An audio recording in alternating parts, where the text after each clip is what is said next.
Boa tarde a todos, Thiago Mocenic do canal Livros de História e vamos continuar o capítulo que a gente iniciou na aula passada, que é Utopia e Agonia no Governo Jango, lá do livro 1964, História do Regime Militar Brasileiro.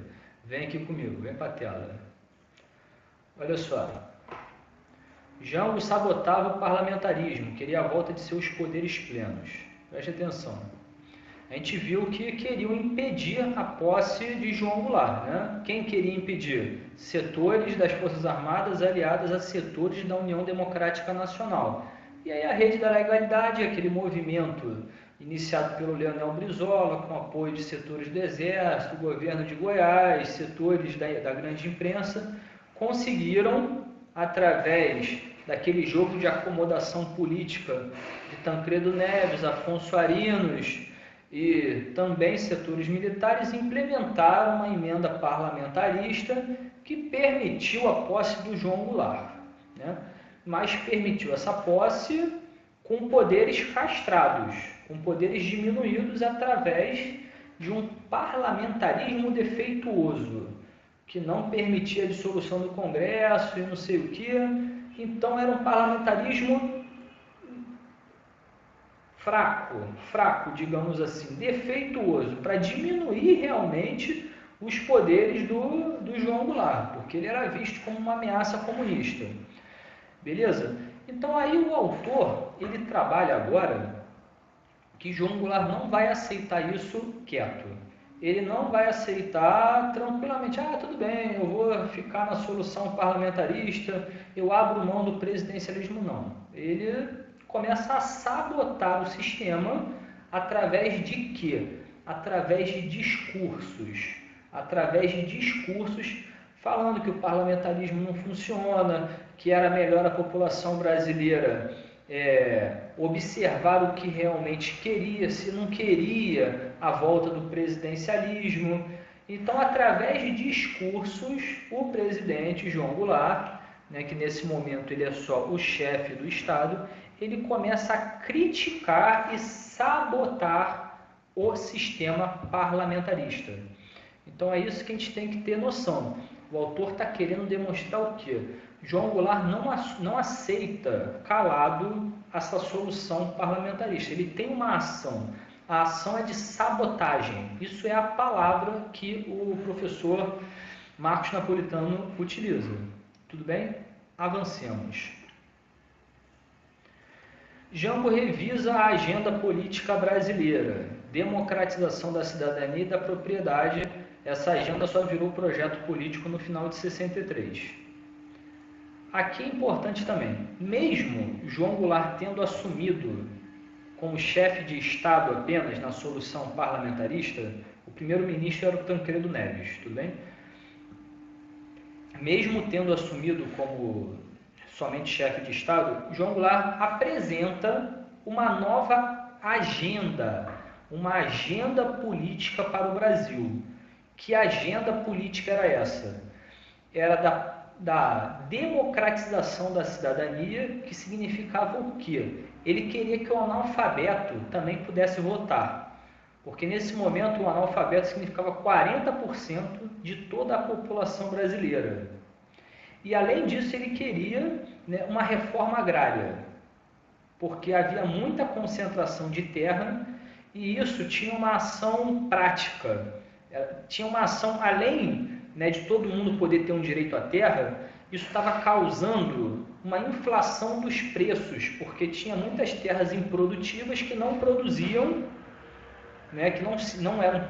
muitas terras que não produziam alimentos, e isso gerava uma falta de oferta de alimentos no meio urbano.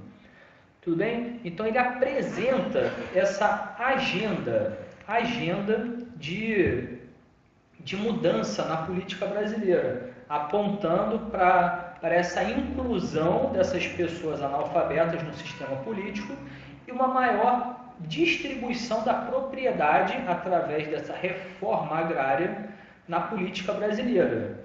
Agora, preste atenção, o autor ele diferencia agenda de projeto. Uma coisa é João Goulart estar falando isso. Então, desde quando ele assume na solução parlamentarista, ele começa a falar sobre isso, que ele quer uma maior inclusão, né, das pessoas analfabetas no sistema político, que ele quer, né, uma reforma agrária. Agora, e o projeto?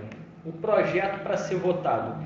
Esse projeto ele só surge no final de 63, no ano de 1963, após o presidencialismo voltar, vai ter um plebiscito lá na frente, no qual vai ser decidido que o presidencialismo deve retornar, ou seja, os poderes de João Goulart como presidente pleno voltam, e aí ele apresenta esse projeto. Nesse período da solução parlamentarista, é só uma agenda política. Ele só está falando isso. Ele está falando, eu gostaria, né, que os analfabetos pudessem participar. O que você... Então, é uma agenda. Ele está mostrando que ele quer mudanças. Tudo bem? Beleza, fica com essa informação aí, né? Agora, uma outra coisa importante. Essa daqui é muito importante, né? Olha só. Já havia organizações guerrilheiras durante o período João Goulart.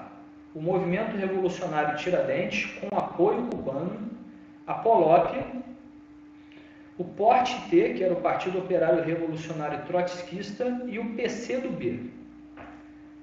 Esses últimos dois aqui eram menores. Esses dois eram os principais. Agora, preste atenção. Isso é importante por quê?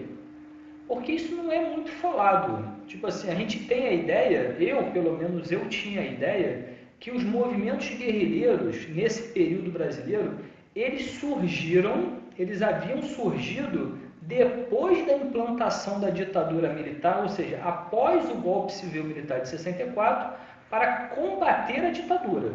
Eu não sei se você tinha essa ideia. Agora, o nosso autor, o Marcos Napolitano, ele fala que não. Ele fala que desde quando João Goulart assumiu como presidente na solução parlamentarista, já havia esses grupos revolucionários, guerrilheiros. E ele fala mais. Ele fala que esse movimento aqui, o movimento Revolucionário Tiradentes, que era o braço armado das ligas camponesas, tinha apoio cubano. Ou seja, esse movimento revolucionário Tiradentes, que no livro ele também chama de ligueiros, tinha a intenção de implantar um modelo de governo similar ou igual ao que tinha em Cuba, o que havia em Cuba. O objetivo de Cuba apoiar o movimento revolucionário Tiradentes, dando treinamento a algumas pessoas que iam lá na ilha fazer o treinamento para depois voltar e montar esses grupos guerrilheiros, por que Cuba estava fazendo isso? O autor fala o seguinte: os Estados Unidos, o governo norte-americano estava tendo problemas lá com esse movimento com Cuba, por causa da Revolução Socialista de Cuba. Então Cuba quis expandir o seu movimento, a sua revolução para outros países da América Latina, a fim de tirar o foco da ilha. Ou seja, Fidel Castro está pensando assim, cara, se eu expandir a Revolução Socialista para outros países, os Estados Unidos vai parar de olhar para mim, vai começar a olhar para outros países, e aí eu vou ficar mais tranquilo. Isso é o que o autor fala para a gente, cara. Então, isso daqui demonstra, primeiro, o clima da década de 60 no Brasil. Pô, cara, tá tendo movimentos guerrilheiros dentro de solo nacional sendo apoiados por Cuba. Você tá entendendo? Eu não sei se você tinha noção disso, mas o autor deixa isso bem claro, cara. Então isso serve para reconsiderar, né, a nossa análise sobre o golpe civil-militar. Isso não significa que o golpe civil-militar é justificável, porque ele é um golpe. Ele não deixa de ser um golpe. Ele é um golpe, porque ele vai destituir um presidente eleito democraticamente. Você está entendendo? Ele foi eleito como vice, ele foi eleito, votaram nele. Naquela época votava-se para vice-presidente. Isso não justifica o golpe, mas eu quero que vocês saibam que havia movimentos guerrilheiros dentro do território nacional. E esses movimentos guerrilheiros chama-se Movimento Revolucionário Tiradentes, que era o braço armado das Ligas Camponesas, chama-se POLOP, chama-se PORT-T, Partido Operário Revolucionário Trotskista, e o PCdoB. Então, havia movimentos revolucionários guerrilheiros com intenções de implantar regimes idênticos ao regime cubano em território brasileiro. Agora, importante, Tiago, qual era o tamanho desses movimentos? O autor não fala. O autor não fala assim, o movimento revolucionário Tiradentes tinha 6.000 membros, tinha 10.000 membros. Mais à frente, ele vai falar sobre outros movimentos guerrilheiros. Né? Mais à frente, a partir de 63, ele vai falar que surgem outros movimentos guerrilheiros e até fala de certos números, né? Coisas assim de 5.000 células, com cada célula 11 membros. Então isso dá mais de 50.000 pessoas. Agora, isso é mais à frente. Por enquanto, ele não está falando ainda. Então, eu só quero passar essa informação, tudo bem? Avancemos. Vamos lá.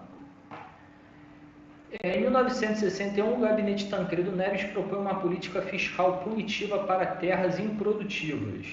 O que é isso?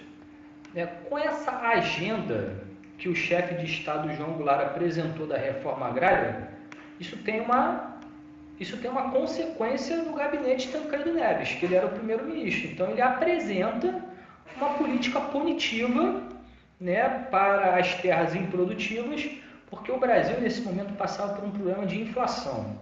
E a inflação era decorrente, dentre outros fatores, da falta de alimentos. Existia uma falta de oferta de alimentos. Então, isso daí foi uma maneira que o gabinete Tancredo Neves adotou para tentar aumentar a produtividade alimentícia. Tudo bem? É importante saber dessa medida do gabinete Tancredo Neves, porque é uma das coisas mais importantes que esse gabinete fez. Tudo bem? Avancemos. Aqui é importante, novembro de 61, Congresso Nacional dos Lavradores e Trabalhadores do Campo. Olha só, em 1961, os trabalhadores do campo não possuíam ainda legislação trabalhista. Os trabalhadores urbanos tinham a CLT. Se lembra disso? Tinha a CLT, né, que eram os direitos trabalhistas criados lá por Getúlio Vargas. Só que Getúlio Vargas não fez nada pelos trabalhadores rurais. Os trabalhadores rurais também não podiam se sindicalizar, os sindicatos rurais também não eram permitidos, não tinha legislação trabalhista. Então, essa conferência ela é importante porque ela demonstra a insatisfação dos trabalhadores do campo, e essa conferência reuniu associações de camponeses que tinham ideias do PCB e as ligas camponesas, que eram mais radicais e tinham como braço armado aquele movimento revolucionário Tiradentes, que era apoiado por Cuba, que eu falei para vocês anteriormente.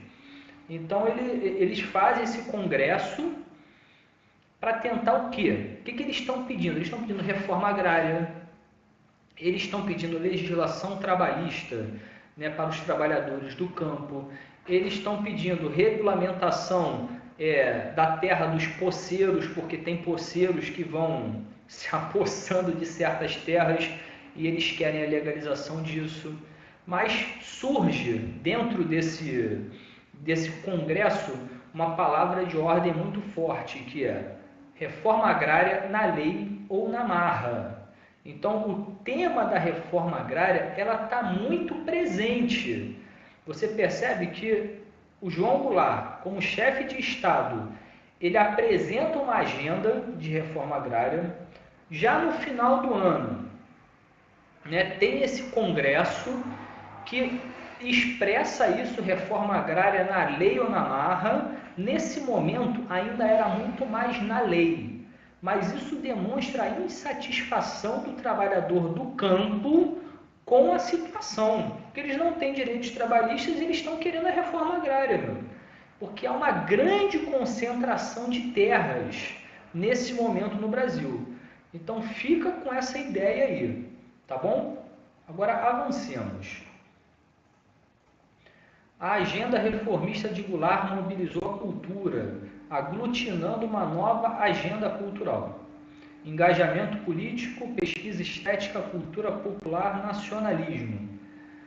Bossa Nova politizada, Cinema Novo, Centro Popular de Cultura da UNE, Movimento de Cultura Popular do Nordeste, Movimento de Educação de Base. O que eu quero falar com isso daqui? Olha só, ao apresentar essa agenda, João Goulart, essa agenda das reformas de base, agenda, ainda era uma agenda, por uma democratização da cidadania e a democratização da propriedade, que eram concretizadas na inclusão do analfabeto no voto e pela reforma agrária, esse movimento do presidente João Goulart teve como consequência uma alteração na cultura, teve uma consequência que a cultura acompanhou esse movimento de inclusão social. Então, começa a ver a arte engajada. O movimento de arte engajada já é anterior. Só que aquece as reformas de base, essa agenda das reformas de base, ela dá um novo fôlego a essa cultura engajada. E aí eu quero mostrar para vocês o que? É uma produção que exemplifica a cultura engajada da época, de 1962. A gente está em 1962. Em 1962 ainda. A gente não está falando lá no momento do golpe. Então vem aqui que eu vou te mostrar uma produção cultural engajada que demonstra bem o clima tenso que a gente está vivendo nessa década, nesse início dos anos 60 no Brasil. Tudo bem? Vem aqui comigo, olha só. Vou ficar pequeno aqui. Isso daqui, tá me vendo aí? Tá me vendo, né? Chama-se Cadernos do Povo Brasileiro, Poemas para a Liberdade e Violão de Rua.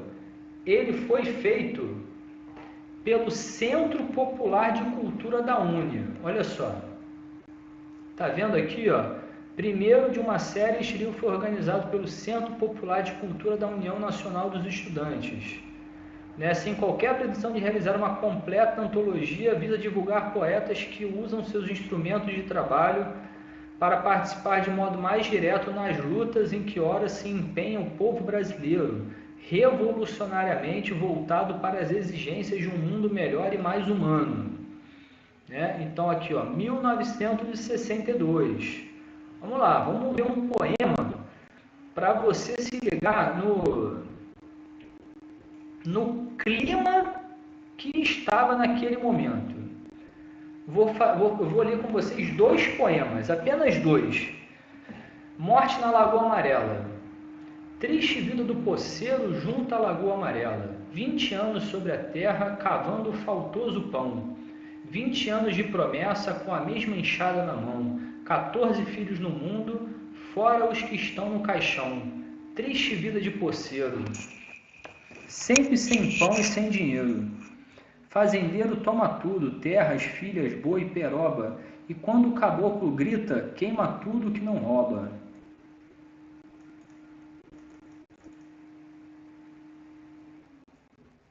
Porra, esse é grande, né? E aí, no final, ele vai... Aí eu vou pular para o final, depois você lê mais, né? Foi aí então que senti que os filhos que estavam mortos se estremeceram no chão, junto aos poceiros queimados pelo ódio do patrão, que agora renascidos defendiam seu sertão, punham no ombro a espingarda, refazendo a plantação, replantando dia a dia para colher na estação, as sementes duradouras da esperada redenção que agora surge madura sob a voz de Julião. Então, olha só, esse poema aqui, se você pegar aí e você ler com calma, você vai ver que ele está falando sobre as ligas camponesas, cara. Está falando lá sobre o movimento revolucionário Tiradentes, que era o braço armado das ligas camponesas. Quem era o líder das ligas camponesas era o Francisco Julião, cara. Então, ele está falando de revolução. Existe, né, a ideia de revolução, de reforma agrária. Vamos avançar, vou te mostrar outro. Né? Esse outubro aqui é interessante também, mas eu vou ler um agora do Ferreira Goulart. Esse daqui é pequenininho, olha só. 4 mortos por minuto. Morrem 4 por minuto nesta América Latina. Não conto os que morrem velhos, só os que a fome extermina. Não conto os que morrem velhos, que na América Latina esses são poucos. Os homens aqui mal passam dos 30. Não conto os mortos de faca, nem os mortos de polícia. Conto os que morrem de febre e os que morrem de tísica. Conto os que morrem de bolba, de tifo, de verminose. Conto os que morrem de croup, de cancro, de cistossomose.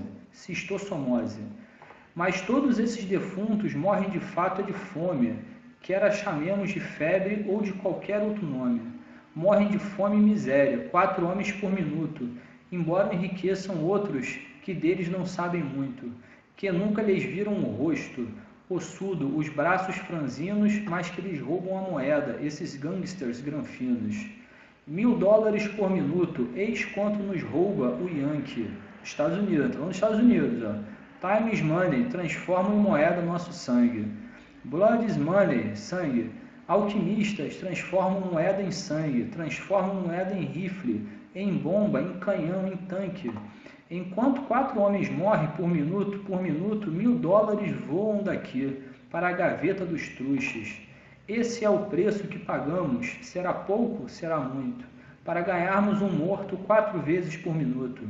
No tempo que despendeste para ler essas estrofes, 4 dos nossos morreram e o Yankee encheu mais seu cofre.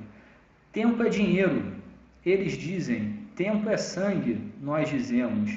Fidel mostrou-nos a rota, pátria ou morte, venceremos. Olha só, falando, se apoiando na Revolução Cubana, de Fidel Castro. O que eu quero...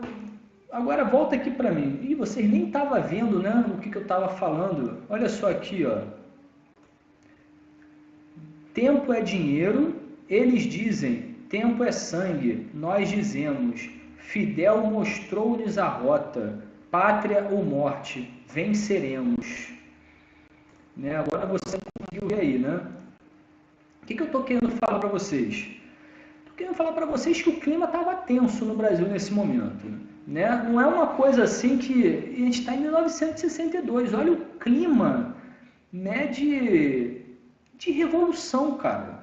De revolução social, de reforma agrária, de inclusão social, que se não fizer na lei, vai fazer na marra, né? Apoio de Cuba.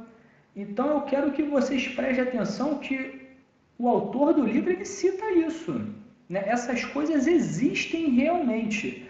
Agora, tudo bem, o autor ele não fala o tamanho disso, qual é a expansão disso. Isso o autor não trabalha, mas ele fala que existia. Tudo bem? Então vamos parar por aqui. Na próxima aula a gente continua esse mesmo capítulo, tudo bem?